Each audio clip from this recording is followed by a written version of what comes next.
Okay, the next step is to drag the pedal on the trigger box. So it will appear as child of the trigger box.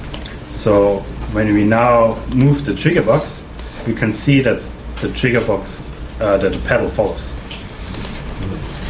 Okay, let me do that again. Just drag the pedal on the trigger box. And we are done.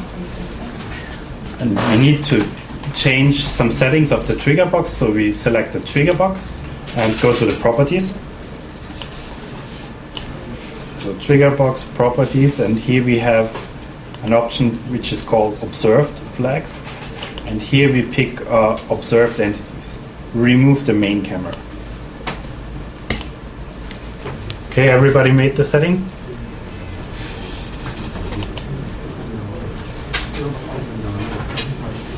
Okay, so next step, we attach a script to the trigger box. So we go again to the components panel. And here search for Lua script and assign it to the trigger box. And it's important that it's assigned to the trigger box and not to the pedal.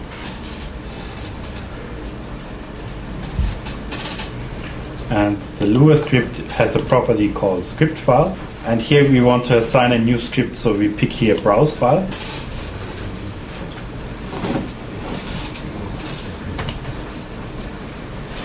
And in our project folder we have another folder called scripts. And here we have a pedal script.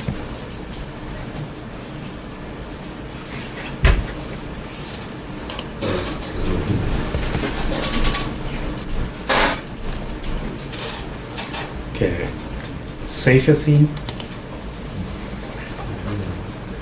And the script assigned to the pedal will now listen to the key input and also touch input on the mobile device and move the pedal accordingly. And we can try that out right now.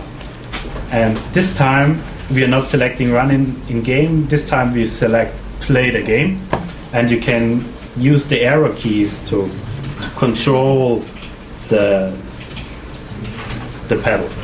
Maybe that depends on how you made your pedal. You cannot reach the end or the left or the right side with your pedal.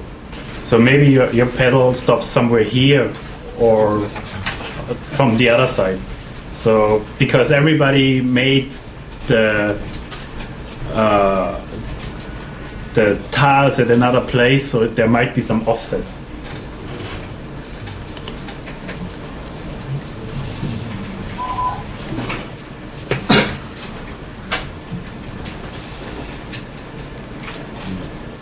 So we change to the script layout, and if you don't see the pedal scripts, you can just load it here.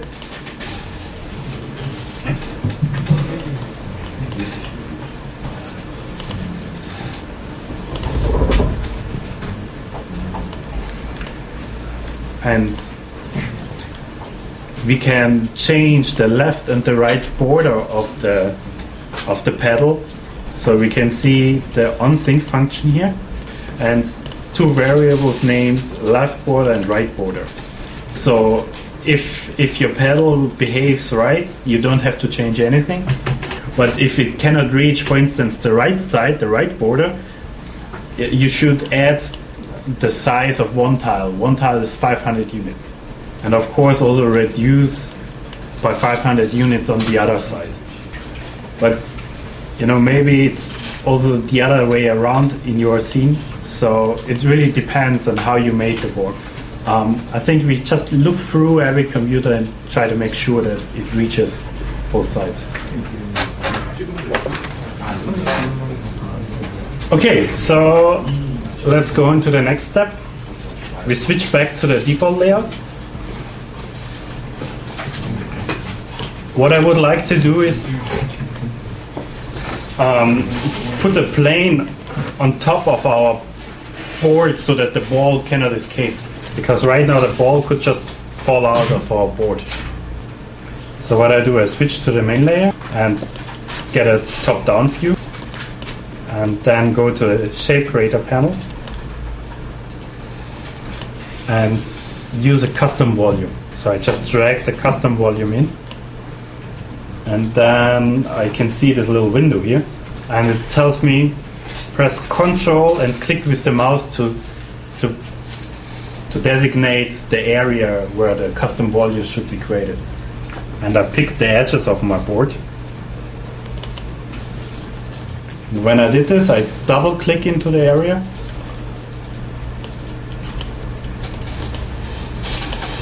And again, I have here a little yellow dot, which allows me to extrude the area. So I do that a little bit, and then move the whole area up so that the ball is locked between the tiles and that area. And here I didn't hit the edge exactly, but we can still change it by just picking the right edge and change it a little bit.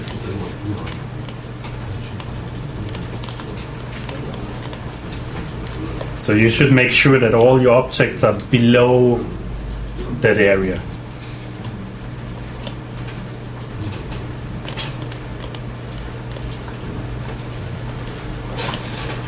And we assign a Havok physics blocker volume.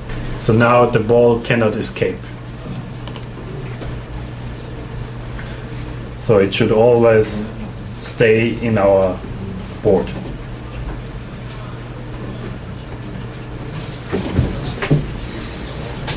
Okay, anybody needs help with the custom volume? Just a few more steps. So now we have to change our blocks a little bit so that they react when the ball hits them. So we are going to the blocks layer, and please make sure that all your blocks are prefabs and not entities. You can see the difference if it's a blue pawn or this yellow symbol.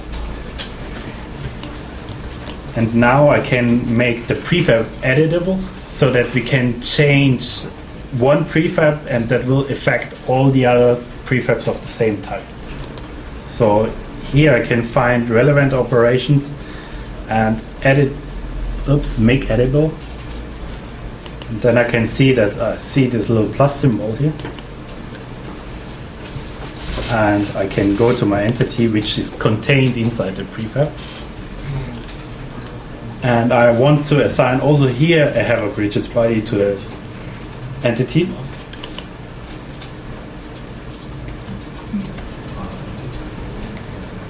Okay, so I just show it again with another block. Here on the block, when you click with the right mouse button, relevant operations, make editable. And then you can see the little plus symbol here. Just click on the plus, and then you can see the entity which is contained inside the prefab.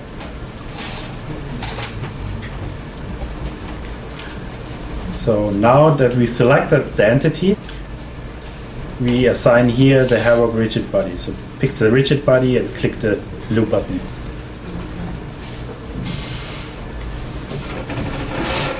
And here we want to change the motion type from dynamic to fixed.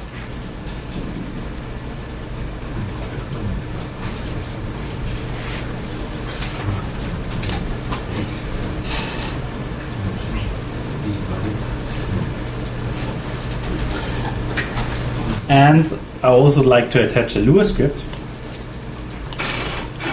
And here select a new Lua script. And in the scripts folder we have 3 different scripts. So I just prepared these, and there's hit block 1, 2 and 3. And it just means the first one is when you like that the block disappears when the ball hits the block once. Or maybe there is a harder block so that the ball has to hit the block twice to disappear, or 3 times.